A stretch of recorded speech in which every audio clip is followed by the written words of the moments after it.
Namun di luar dugaan ada sebagian yang memanfaatkan situasi untuk kepentingan-kepentingan pribadi. Mohon untuk tidak terkontaminasi dengan isu-isu yang berkembang saat ini, tidak kemudian dikotori oleh pihak-pihak tertentu yang memanfaatkan untuk kepentingan pribadinya. Kami di sini di Pangdam Jaya beserta staf dan seluruh anggota siap mendukung pemerintah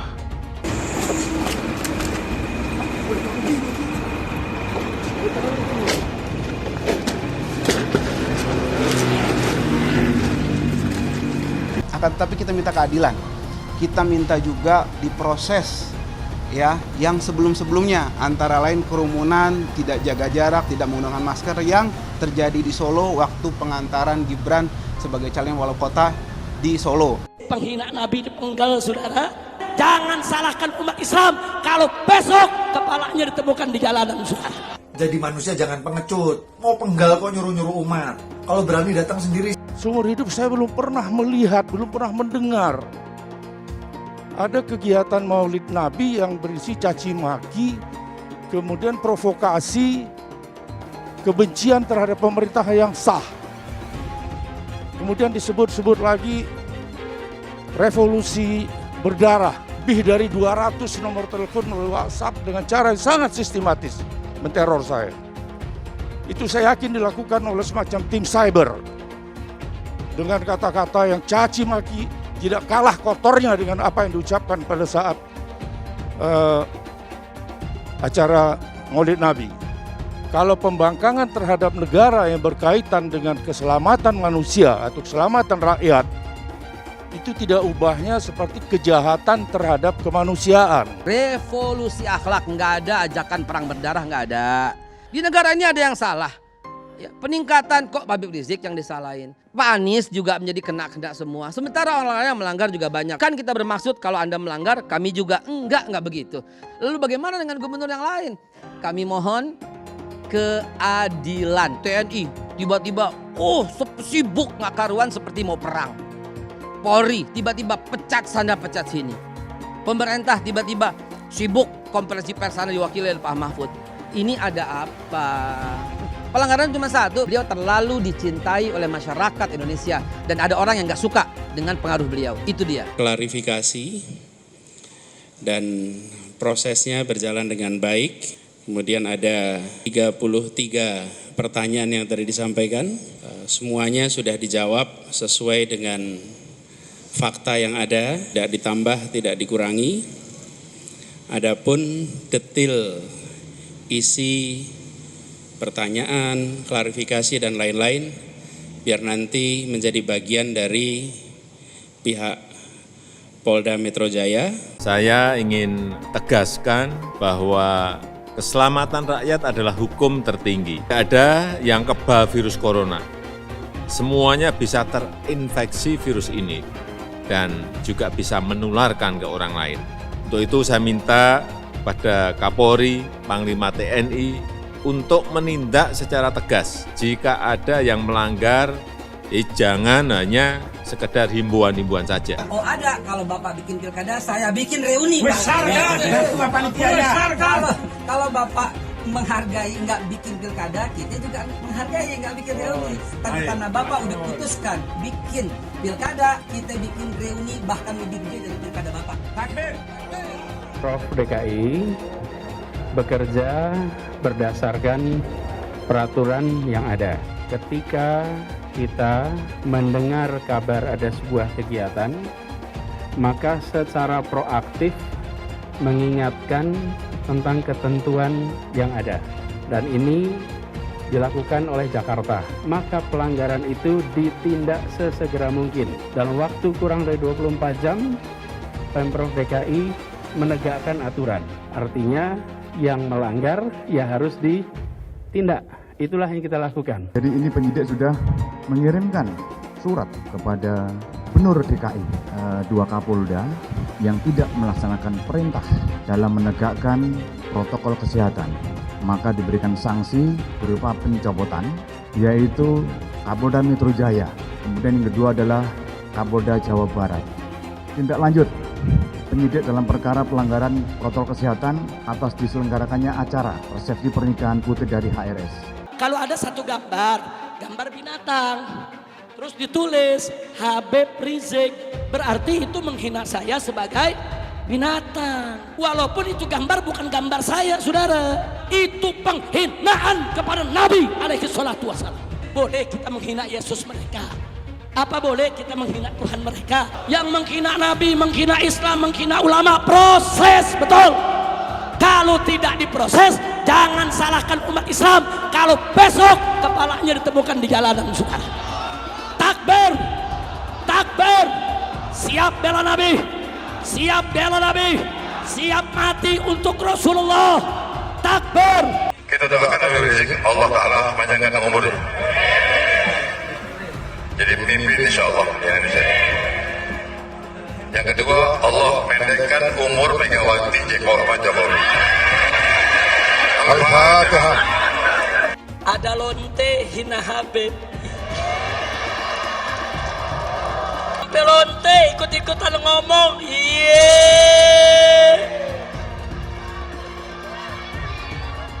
Saudara, saya nggak marah. Cuman ada umat yang marah. Ngancam mengepung lonte. Polisi kalang kabut jagain lonte. Iya. Kacau, kacau. Lonte hina Habib dijaga polisi. Ditangkap enggak? Dijagain. Iya. Jangan-jangan minta jatah kali.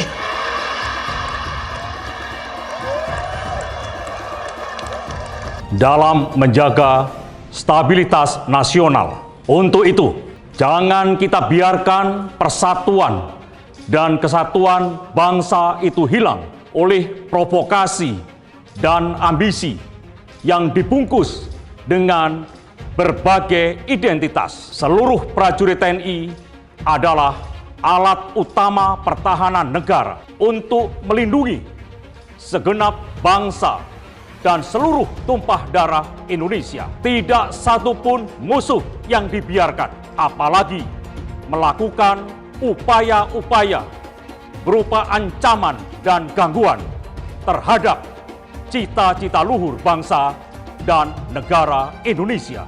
Bubarkan Satgas Covid. Gak usah ada data diupload. Buat apa?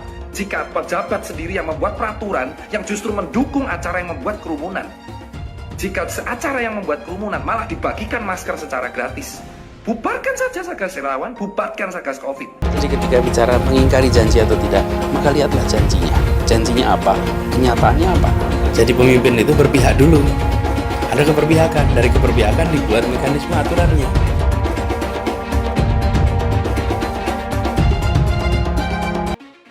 Jangan ini berulang. Jangan kita sampai kembali lagi. Bila kita tidak disiplin, bila pusat perbelanjaan dibuka secara bebas tanpa protokol kesehatan, bila restoran dibuat penuh karena ingin kejar keuntungan, bila perkantoran memaksakan untuk semua orang masuk bersamaan mengejar target, bila ibadah massal dilakukan secara masif, terjadi kerumunan tanpa jarak aman, maka konsekuensinya kita bisa menyaksikan lonjakan kasus seakan kita kembali ke bulan-bulan sebelumnya. Dan bila itu sampai terjadi, maka Pemprov DKI Jakarta, gugus tugas DKI Jakarta tidak akan ragu, tidak menunda untuk menggunakan kewenangannya, menghentikan kegiatan sosial ekonomi di masa transisi ini. Rakyat kecil yang nggak patuh protokol kesehatan didenda. Giliran ada yang bikin kerumunan ribuan orang berkali-kali dibiarkan. Ada yang dari luar, gubernurnya malah sowan. Kenapa takut? Padahal tegas itu yang dirindukan kami, rakyat Indonesia. Gubernur goblok. Karena itu saya menyambut baik apa yang dikerjakan oleh saudara kita di FPI, bahwa FPI bisa menjadi perekat persatuan umat. Kata kuncinya adalah persatuan. Saya meminta perhatian dari institusi Polri agar tidak ragu-ragu untuk segera melakukan penangkapan dan penahanan terhadap Saudara Muhammad Rizik Syihab alias Habib Rizik. Kenapa? Pertama, karena sebagaimana kita ketahui bahwa Saudara Rizik Syihab telah dilaporkan oleh berbagai pihak, baik kelompok maupun perseorangan. Oh, maklumlah mereka sirik. Nasib Ahok moncer jadi bos Pertamina. Lah, nasib junjungan mereka apes, turun kena kasus porno cat esek-esek. Menghina umat Islam, menghina ulama. Karena itu kita minta kepada majelis hakim agar terdakwah ini segera ditahan. Berpotensi besar untuk melarikan diri. Itu yang nggak boleh kita lupa tuh. Untuk segera ditahan. Karena sudah berulang kali selalu mengulang-ulangi penodaan agama, ditambah berpotensi untuk melarikan diri. Pancasila Soekarno, ketuhanan ada di pantai. Anak Tuhan dari mana? Kalau Yesus anak Tuhan, bidannya siapa? Besok di seluruh wilayah Indonesia kami katakan bahwa padahal dia minoritas. Dia mulai tahu pertama kafir, kedua goblok. Kitab Bible Kristen itu bohong. Saya bukan mengatakan Bible Kristen fiksi, Bible Kristen itu palsu. Karena di salib itu ada jin kafir. Karena di salib itu ada jin kafir. Karena di salib itu ada jin kafir. Haleluya. Saya nggak pernah mundur untuk kebenaran, keadilan, kejujuran dan peri kemanusiaan. Gue nggak pernah mundur. Dan gue nggak pernah takut juga sama lu. Siapapun yang rasis, gue akan hadapin. Gue bilang. Karena rasis itu dia berperi kemanusiaan. Apa saya ditanya dulu kan, kamu nyesel nggak statement kamu di Pulau Seribu sehingga mesti masuk penjara? Tidak benar nyesel, karena saya mengatakan kebenaran. Hai teman-teman, saya mau memperlihatkan transaksi saya hari ini lakukan trading di eToro. Ini bukti transaksi saya untung $4.500 US, itu sekitar 68 juta rupiah. Semua keuntungan bisa saya dapatkan dengan fasilitas copy trading di eToro. Kalau saya bisa, kalian juga bisa guys. Oke, itu yang mau saya tunjukkan. Like video ini sekarang juga dan gunakan link di kolom deskripsi, maka kalian berhak dapat bonus kalian. Promo ini ada masa waktunya, jadi jangan ketinggalan. Bukan cuma itu saja, transaksi tidak dikenakan fee, baik itu investasi saham, trading forex, komoditas, bitcoin, dan lainnya. Kalian bisa melakukan transaksi berapa kali pun atau unlimited trading. Dan tidak ada fee sama sekali. Jika transaksi di tempat lain sudah berapa fee-nya. Setelah nonton video ini, ayo bergabung dengan eToro hari ini, gratis dan tidak ada minimal deposit. Pastikan kalian menggunakan link di kolom deskripsi untuk mendapatkan welcome bonus. Kalian bisa menggunakan bonus $100.000 di akun virtual untuk latihan. Bukan cuma itu, kalian akan dapat kelas trading online gratis senilai 3 juta rupiah atau $200 jika kalian deposit di bulan ini. Selamat menonton guys, enjoy! Hai semua, dengan saya Jonas Leong. Terima kasih banyak buat kalian penonton setia yang selalu menonton di channel ini. Saya secara personal sangat menghargai waktu kalian. Dan saya sudah menganggap kalian sebagai family karena kalian selalu support di channel ini. Bagi kalian yang selalu menuliskan opini kalian di kolom komen, saya baca komen kalian satu persatu. Saya baca komen kalian untuk mengetahui opini kalian, tanggapan kalian, dan masukan kalian sangat berguna untuk video selanjutnya. Terima kasih banyak buat kalian yang selalu menekan tombol like di awal video. Video seperti ini membutuhkan waktu dan juga research. Dan ini semua gratis untuk kalian. Jadi pastikan kalian menekan tombol like-nya, supaya saya mengetahui kalian menyukai konten yang saya bagikan. Sehingga walaupun tidak ada izin dari Kementerian Sosial menjaga protokol kesehatan dengan diatur masing-masing 30 orang. Namun di luar dugaan ada sebagian yang memanfaatkan situasi yang menimbulkan klaster-klaster baru. Ya, karena di Jakarta ini sudah sangat cukup tinggi ya wabah corona ya. Sehingga dihimbau oleh Kapolres untuk tidak melakukan kerumunan-kerumunan. Namun himbauan itu dari Kapolres tidak diindahkan. Ya, tetap melaksanakan kerumunan-kerumunan itu, jangan ada deklarasi yang menimbulkan kerumunan orang banyak.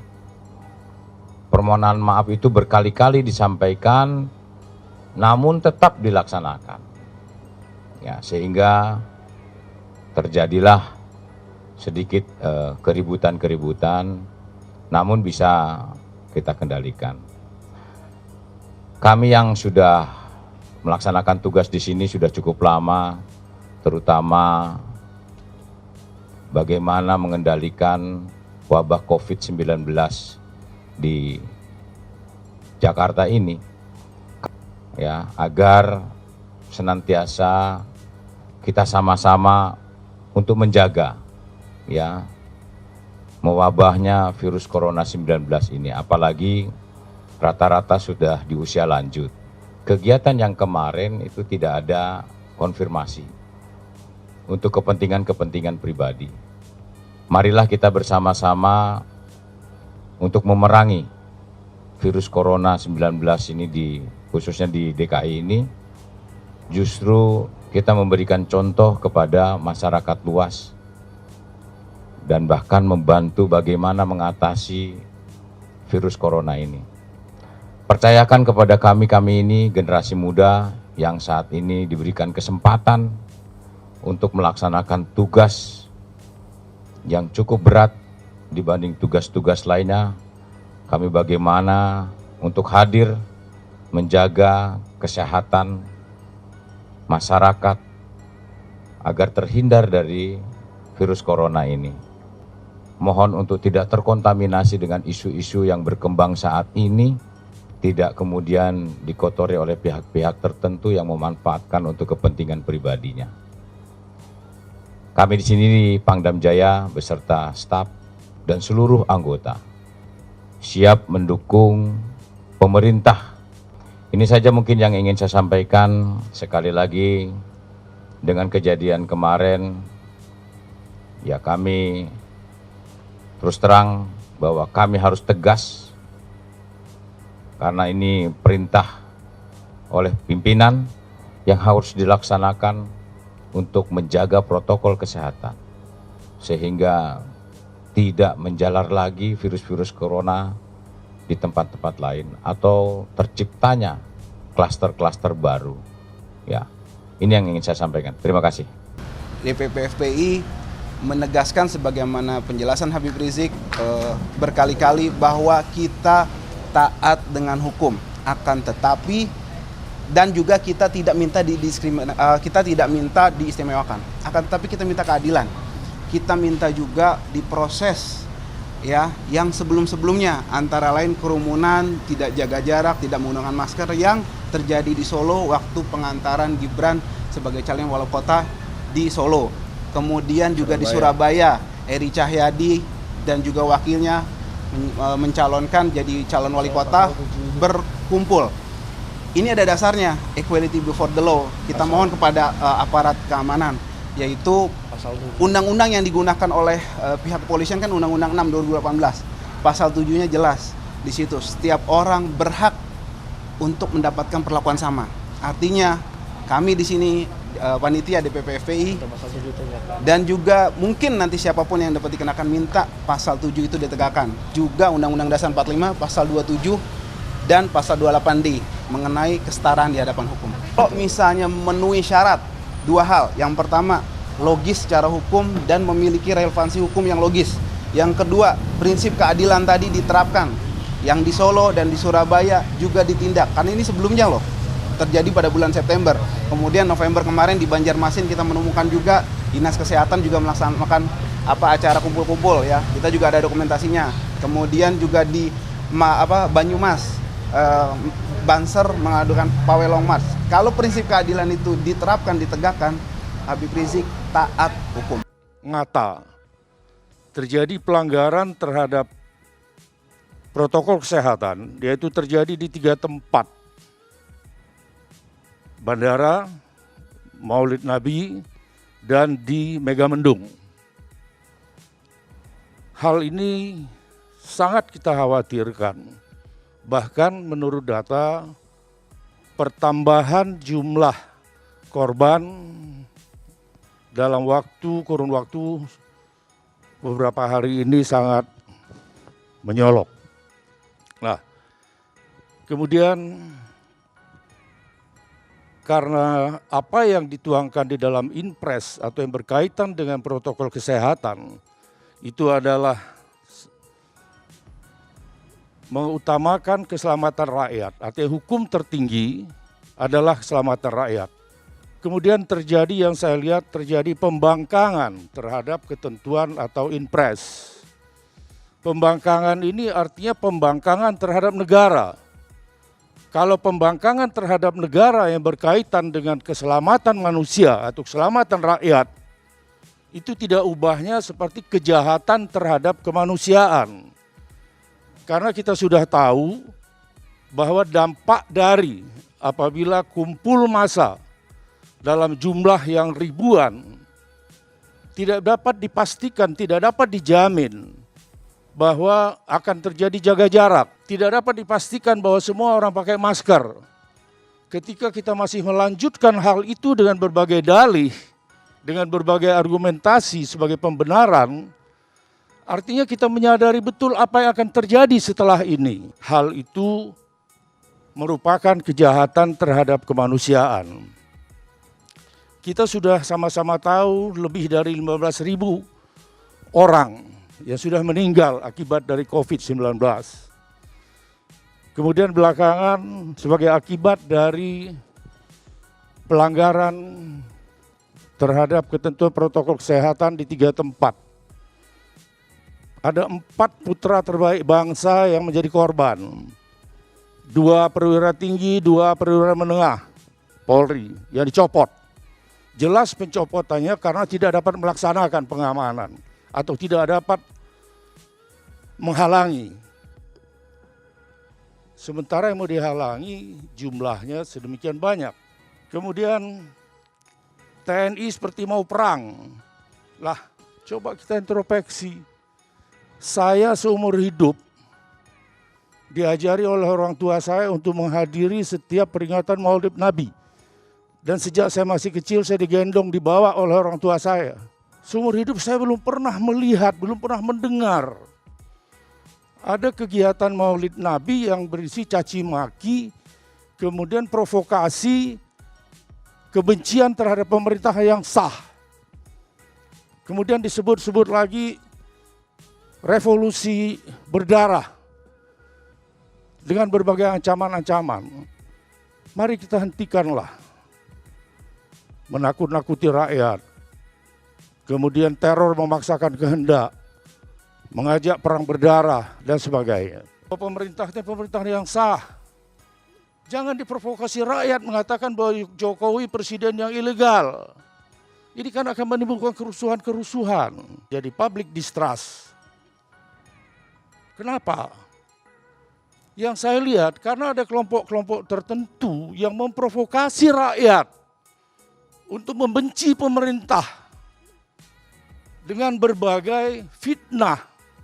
Nah, ini yang harus kita hentikan kalau memang kita cinta terhadap bangsa ini. Jadi jangan kita mencari alasan pembenar lah dalam forum ini. Beberapa waktu lalu karena saya datang ke Polda, saya catat itu. Ada saya simpan. Lebih dari 200 nomor telepon melalui WhatsApp dengan cara yang sangat sistematis menteror saya. Itu saya yakin dilakukan oleh semacam tim cyber. Dengan kata-kata yang caci maki, tidak kalah kotornya dengan apa yang diucapkan pada saat acara Maulid Nabi.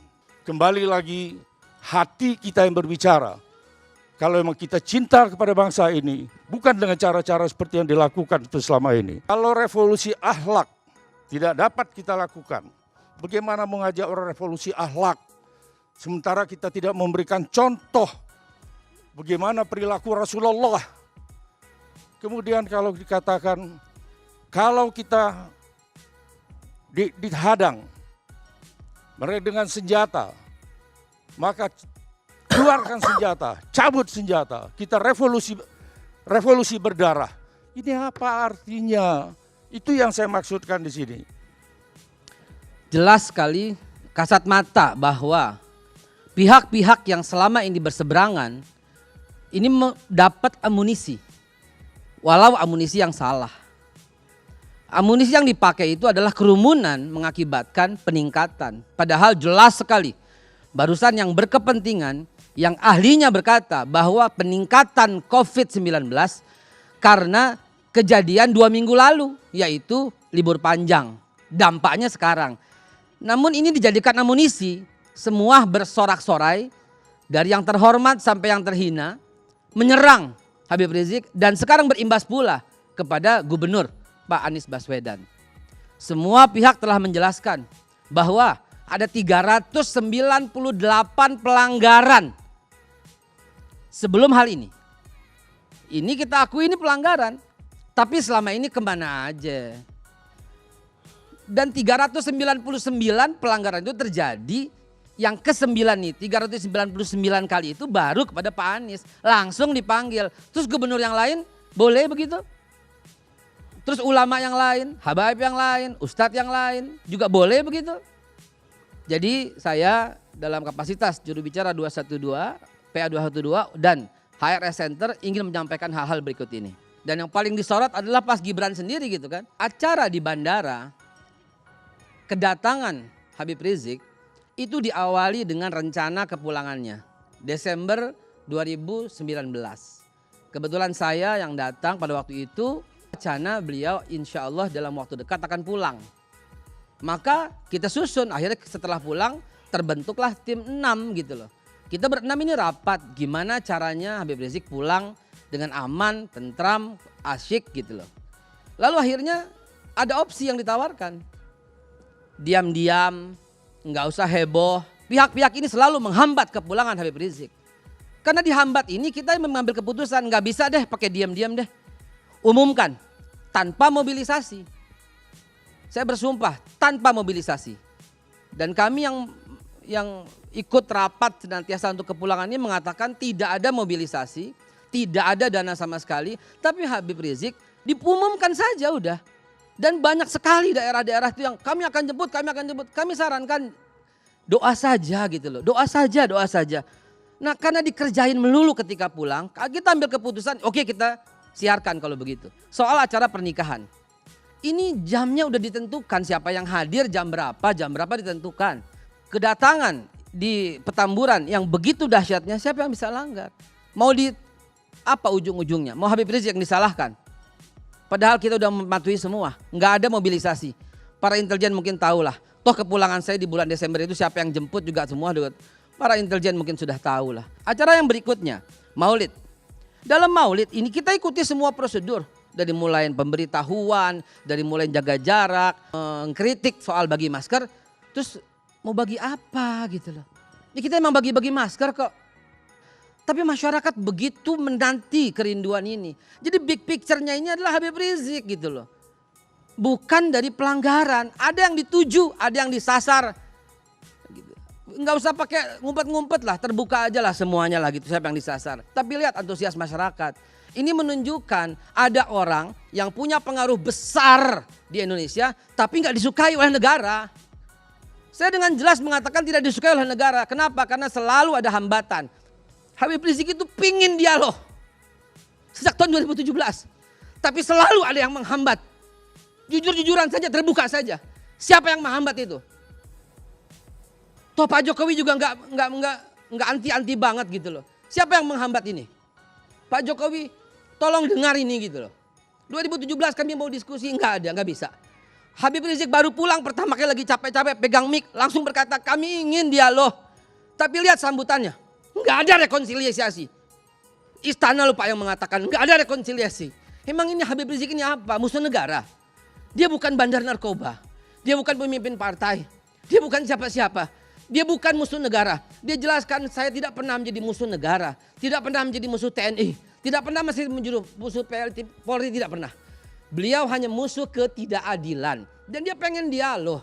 Kemana mesti dialog kalau negara memperlakukan dia sebagai musuh? Di negara ini ada yang salah. Ya, peningkatan kok Habib Rizik yang disalahin.